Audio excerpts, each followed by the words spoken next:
Hey, Upstone here for Doc Sports, and we're back with free picks. Had a mixed bag of free picks over the weekend. Wasn't great.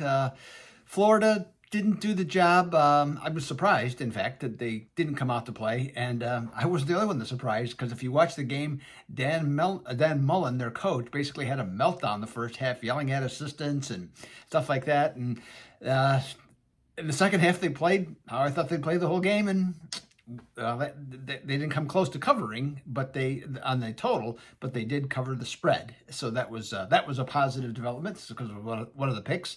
And Sunday, I mean, just back to back. What was it? 8 seconds, or I believe is what it was. Carolina scored 2 defensive touchdowns in 8 seconds to start the third quarter. Nothing you can do about those. It happens. Did come through though to start the week, at least with a free play winner on Nevada. That was at my page. It was at my page for college basketball. That's what I'm trying to say for yesterday. So that was a winner, and we're going to have another college basketball play today, and hopefully we can do that yet again.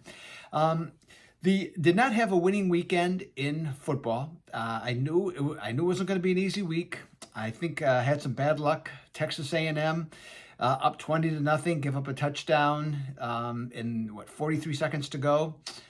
And then Kansas City giving up 2 touchdowns. I was concerned about the half-point hook, but that was what it was, and that's what got me. So wasn't our best weekend of football, but we're still, for the season, we're up a tremendous almost $5,000 based on units for the season. The last 8 weeks, still a very strong 41-27 record, and looking at the schedule already, I can tell you it is not as difficult, in my opinion, as last week. Now, some other things of note. Oh, by the way, speaking of football, okay, you probably saw the Seattle game last night. Okay, Seattle, Philadelphia. And this is just every week. And I have to admit, it's driving me nuts. And I'd love to hear what you have to say.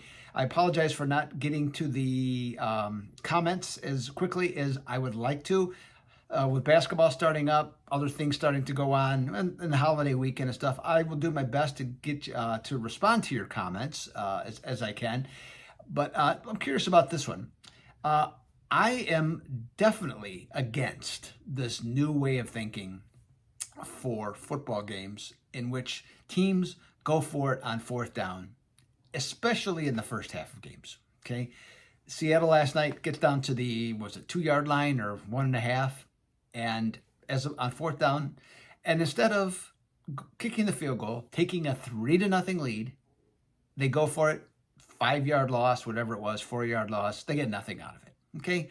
And ultimately, as it turns out, that was the difference in the spread for the game by not just taking easy points. And I'm seeing this I'm watching 15, 20 games over the weekend for football, and I just see this time and time again, and I just don't understand it. I know that analytics is driving a lot of things, but I swear to God, I don't get it. The idea is to score more points than your opponent, okay? So the more you score, the more opportunities you have. Yeah, okay, fourth quarter, different situations, different animal, okay? First to agree, but you don't win sometimes, you don't put away teams often in the first half. Sure, of course it happens, okay? I'm just though so frustrated by watching it that teams just keep passing up points because it's either the cool thing to do or it's analytics driven. It shows that it works. Well, when it doesn't work, there's your problem. And to me, all sports analytics are based on optimism. It's like, yes, we're going to do that, okay? I know we can do that. And if we do that, but what's the eventual outcome, okay, from it? So one person's opinion, I'd like to hear what you have to say on it. Okay, so enough about that. It's a mini rant, if you will. Okay, so just about that. Now, speaking of college basketball, hey, I'm off to a good start. Very conservative approach. Don't have a ton of plays. Okay, not putting out 6-7 plays a day on these. No, 1 or 2. Okay, and I'm not going to be doing it every day this month either. Just that not my style. I like to be very selective. 6-2 start. Okay, all small units though, all 2 and 3 units so far. Now today I'm stepping up. I have one game I really like. I'm going up to 5 units, and I got another 3-unit play. And you can get both picks for just $30 at the Doug Upstone page at Docs. So check that out if you're interested in getting going on college basketball. I was prepared to get off to a fine start, and so far, I'm right, okay, as we head into December. All right, let's get to today's free play. Marquette is hosting Oklahoma State. Now, if you're interested in watching some talented freshmen, you got to turn into FS1 tonight. I know we got Duke, Kentucky and Kansas, Michigan State and Duke, okay? I know we got that, okay? Both are worth watching. You got to flip the channel, though, to see some FS1 action with these freshmen. Oklahoma State has Cade Cunningham, and Marquette has Dawson Garcia. Both these dudes are studs, okay? Absolute freaking studs. Super talented. Going to likely be, not for sure, but most likely be the freshman of the year, and either one of them could also be all-conference players of the year. And in Cunningham's, his expectations are even higher to be a true All-American as a freshman. I mean, if anybody looks like one and done, it's Cade Cunningham. Now, in this game, though, Garcia has a better supporting cast with Marquette, and he also has more veteran players around him.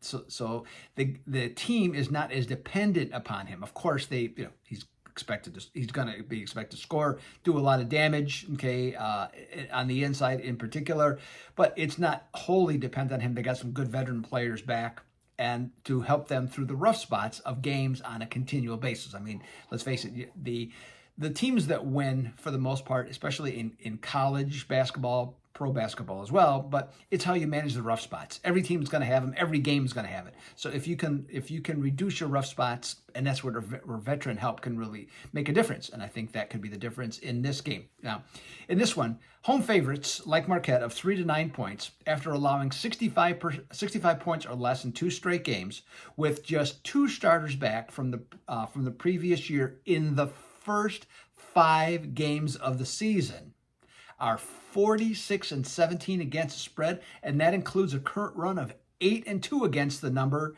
winning by 10.8 points per game. Let's take Marquette minus the 3 over Oklahoma State on FS1 tonight. So there's your free play. I'll be back tomorrow with another free play. This is Doug Upstone for Doc Sports. Until next time, I'm out.